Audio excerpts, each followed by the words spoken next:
चुनाव को लेकर लगातार जो है सघन छापामारी ज्वाइंट पेट्रोलिंग बॉर्डर थानों में की जा रही है। इसी क्रम में जो है जयनगर थाना अंतर्गत जो है 2 शराब के मामले में गिरफ्तारी की गई है और जब्ती किया गया है।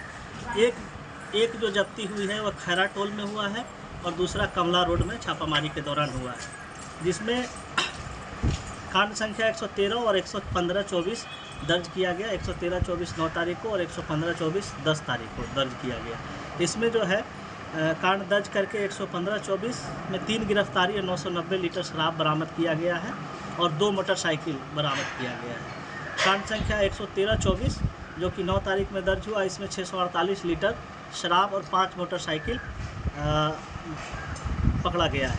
कुल मिला के इस तरह से 2 अभियान में 1638 लीटर शराब जब्त किया गया। 3 अभियुक्तों की गिरफ्तारी की गई, जिसमें दीपक कुमार यादव पिता उचित यादव कलिकापुर थाना कलुआही के रहने वाला है।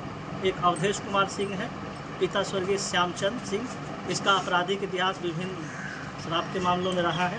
और संतोष कुमार यादव साकिन जदहा मलमल थाना कलुआही, इसको गिरफ्तार किया गया है। इस तरह से जो है चुनाव और आगामी पर्व जो भी है, ईद है, रामनवमी है, चैती दुर्गा पूजा, इन सब को लेकर लगातार बॉर्डर थानों में अभियान चलाकर ये कार्रवाई की जा रही है और अच्छी कामयाबी मिली है।